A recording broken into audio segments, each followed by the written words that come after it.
Americans actually admired Philippines dahil walang mass shooting doon. Kahit daw napakadaling bumili ng armas sa Pilipinas, walang mass shooting. Pagpasok ni Bangag Jr., sunod-sunod ang kalamidad, sunod-sunod yung patayan, sunod-sunod yung mass shooting. Isa lang ang ibig sabihin niyan, mga kamokski. Isang malaking sakuda ang pagiging presidente ni Marcos Jr. sa Pilipinas. Welcome back mga kamokski, dito naman tayo. Grabe yung mga pangyayari ngayon sa Pilipinas. Sobrang dami mga kamokski. From politics, health, violence, and nature phenomena. Pag-English pa. Grabe, di ba sa basta mga kamokski. At ang sobrang nakakagalit talaga mga kamokski, yung mga mass shooting na nangyayari sa Pilipinas ngayon. Grabe, sunod-sunod. Anong nangyayari ngayon? Di ba? Like, alam nyo ba yung mga namumuno ngayon, yung nagsasabi na very safe na ang Pilipinas, safer than ever? Sila mismo ang naggumagawa ng rason ngayon na magpapatuloy itong karahasang nagaganap sa mga estudyante. Instead na ipakulong, hindi pwede kasi minor de edad.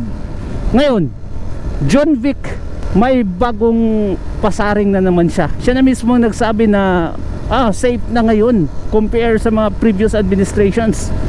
Sabi niya, wala pa daw sa pag-iisip yung estudyante na namaril. Grade 9, 13 years old if I'm not mistaken. Wala pa daw sa pag-iisip, so hindi natin masisisi. Lahat daw ay biktima, pati yung batang yon. That kind of mentality mga kamokski, yan talaga ang nakakagalit eh. Instead na solusyonan, pastilan, nag-i-excuse pa. At ang kanyang kalaguyo, joke lang, ang kanyang best friend na si Claire Castro, anong sinasabi niya ngayon? Eto pa, mas malala tong sinabi ni Claire Castro mga kamokski. Sabi niya, kaya daw gumagawa yung ibang estudyante ng mga karahasan because gawa din daw ng mga teachers. What kind of mentality is that mga kamokski? Kaya pumalag yung mga educators. And ako mga kamokski, nung binasa ko yung sinabi niya, ay pastilan. Ilang years din akong nagturo, 9 years akong nagturo mga kamokski. Kaya napakasakit mabasa yung statement ng isang spokesperson ng palasyo. Another thing, okay, instead na solusyonan, mag-excuse, pumalag yung mga educators. Sabi nila, ang hirap-hirap na nga dito sa Pilipinas magturo. Ang dami pang requirements, ang dami pang subject na tuturuan mo. Ang liit pa ng sahod. Yung DepEd grabe pa daw kung maka-require sa kanila ng mga documents. Tapos ito lang sasabihin ni Claire Castro. Sabi ni Daryl Yap, PI ka Claire Castro. Kasi yung parents niya retired educators. Napa-PI talaga siya. Grabe naman mga kamokski. Kung matino ka pa, kung nasa matino kang pag-iisip, hindi mo masasabi yan. I-blame mo sa teachers. At eto pa, sinasabi ngayon ng mga loyalista na namumuno, especially itong si Zubiri. Sabi niya, dapat iba na yung social media. Sa grabe ng influensya ng social media, kaya nagkaganito tayo. Okay? Nawala na sa katinuan tong mga kumag na to mga kamokski. Nawala na talaga. Ganyan ba mag-isip ang isang leader mga kamokski? Unless buang ka na. Well, I understand. Lahat ng mga followers ni Bangag ay Bangag na din. Kaya ganyan mag-isip. Sabi pa ng iba, dapat ipagbawal na daw, i-ban na yung paglalaro ng video games. Bakit? Eto daw yung mga dahilan. See, another excuses na naman ng mga bungok, ng mga gahaman ng mga politiko. Excuses na naman kasi ayaw nilang, hindi nila masolusyonan. Hindi dahil ayaw nila, hindi sila marunong. Kaya nga sabi ni Inday Sara Duterte, hindi marunong magpresidente itong si Marcos Jr. Ay totoo naman talaga mga kamokski. Instead na solusyonan, ang ginagawa ng mga kumag na to ay rason para hindi pagbintang sa kanila yung mga nangyayari ngayon. When I was in elementary mga kamokski, when I was in high school, alam nyo ba kung ano yung isa sa mga paborito naming nilalaro? Hindi na kami papasok mga kamokski para lang makapaglaro. Rambo, baril-barilan yan. At ang pinakapaborito kong Counter Strike at pinakapaborito nyo din, baril-barilan yan. May naganap ba na mass shooting sa Pilipinas noon? Meron ba? Yan ang tanong. Meron ba PlayStation, arcade? Mga kamokski, ilang taon, ilang dekada na natin nilalaro yan. Never. Walang mass shooting sa Pilipinas. Americans actually admired Philippines dahil walang mass shooting doon. Kahit daw napakadaling bumili ng armas sa Pilipinas, walang mass shooting. Pagpasok ni Bangag Jr., sunod-sunod ang kalamidad, sunod-sunod yung patayan, sunod-sunod yung mass shooting. Isa lang ang ibig sabihin yan mga kamokski, isang malaking sakuda ang pagiging presidente ni Marcos Jr. sa Pilipinas. Marami tayong na-achieve ngayon na hindi natin na-achieve noon. Nga lang, puros mga bad things, negative things. Sobra, from ekonomiya to violence phenomena. Now, since dito ako sa Vietnam, alam nyo ba mga kamokski, ano yung maganda talaga dito sa Vietnam? Bakit? Zero as in zero ang mass shooting dito sa Vietnam. At least dito sa northern part ng Vietnam. Kasi sa central Vietnam, ang last na naitalang mass shooting nung 2023 pa. So 3 years ago. Pero sa central yun. But dito sa northern part of Vietnam, kung saan located yung Hanoi at ibang kalapit na probinsya, walang naitala na mass shooting dito. Mga kamokski, nasabi na natin to na even private ownership, gun private ownership dito ay sobrang hirap gawin. Hindi nila pinapahintulutan yung mga citizens nila dito na magkaroon ng baril.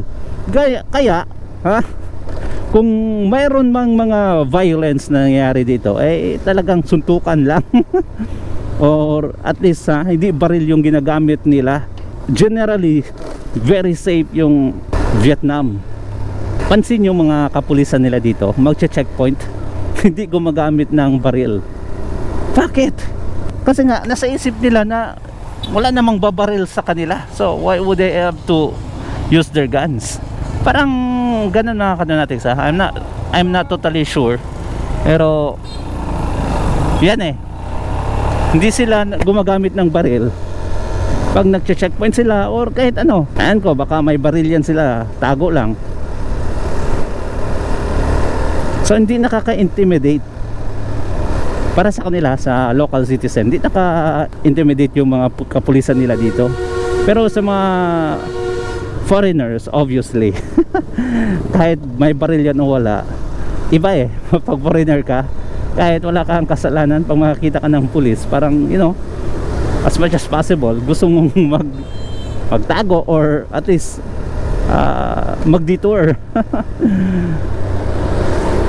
Pero yan sobrang ganda lang mga kamokski ng pamamaraan dito sa Vietnam. At ewan ko ba mga kamokski, hindi natin magagawa yung mga ganyan. Tingnan nyo yung achievement ng Davao City. Dahil hanggang ngayon smoking ban sila, firecracker ban, and liquor ban. Napakadalang ng violence doon. Diba? Sobrang ganda mga kamokski. Ang hindi ko lang maintindihan until now na ang alcohol at drugs, yung mga illegal drugs, Pareha lang ng epekto mga ka-Moxki. So many times, so many instances na pumapatay ang tao o nang-rape. Time of the day na pwede kang bumili. Pero as far as I know, yung announcement ni Baste, ni Mayor Baste, na liquor ban sila sa Davao. So sobrang ganda, di ba? Yan yung hindi ko maintindihan hanggang ngayon no? Ang dami ng kinitil na buhay dahil sa alcohol na yan. Pero hanggang ngayon, pastilan. Ang go-to-go drinks pa rin ang karamihan. Every time na stress sila, may problema, pag malasing, ayun na, simulan na yung kaguluhan. Sobrang, nako, nakaka-imbiyer na talaga. What do you think mga Kamoxki? Sobrang nakakalungkot ngayon sa Pilipinas mga Kamoxki, no? Lubog sa baha yung Luzon. Grabe. Tapos sasabihin lang ng mga politikong ito na mag-move on na tayo sa flood control projects. Marami tayong dapat imbestigahan. Tuplok pa talaga, Erwin Tulfo. Ngayon, yung lugar niya naman ang binaha. Sabi niya, magkaisa tayo. Grabe talaga. Ang sabi ng palasyo dahil sa nangyaring baha, yan, pulis. Diba? Walang baril yan. Kita. Meron pala yung isa. So bakit sila checkpoint doon? Anong meron? Sabi pa ni Claire Castring mga Kamoxki ang baha daw ngayon dahil daw yan sa flood control projects ng previous administration. Nasa 13,000 daw na flood control projects. Dapat daw imbestigahan. Ubos na ang bilib ko kay Claire Castro mga Kamoxki. Ubos na talaga. Pati yung mga ordinaryong mamamayan, napapamura na lang sa mga sinasabi ni Claire Castro. Grabe talaga. Kakaiba yung amats nila ngayon. Like, ubos na yung galit ko ubos na hindi na ako marunong magalit ngayon.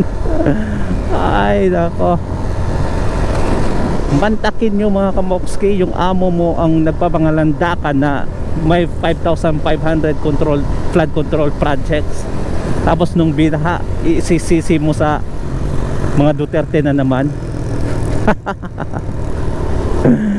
Diba? Dapat tayo magagalit sa ganyan mga statements, no? Pero wala na, ubos na ubos na talaga yung galit natin. At least for today. Ay nako.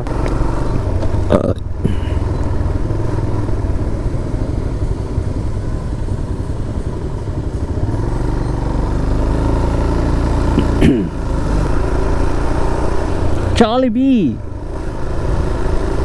Jollibee, bida ang sarap. Bida ang sarap, bida ang saya. Ooh, Spider-Man is here. Ooh, that's for me, Spider-Man. You have a roses with you. Okay, give me that. Uy, parang bakla tong Spider-Man na to. Tingnan mo naman. Daw siya umupo. Ay, Spider-Man. Maganda talaga yung VinFast na model dito sa Vietnam.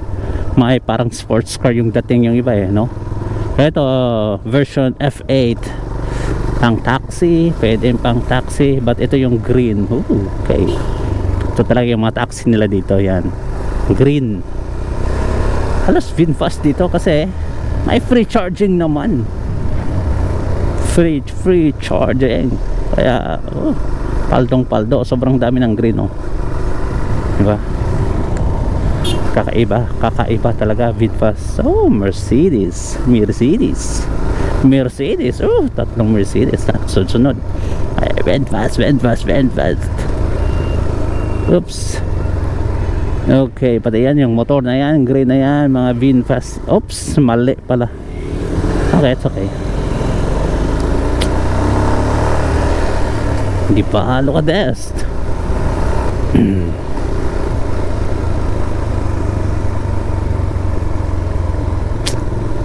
Anyway, hanggang dito na lang tayo mga kamokski, at maraming salamat. At comment down below mga kamokski, pabasahin natin yan, ila-like, pat subscribe and like din sa ating video. Thank you so much, and ingat palagi, kasi ikaw na lang yung nag-aalaga sa sarili mo.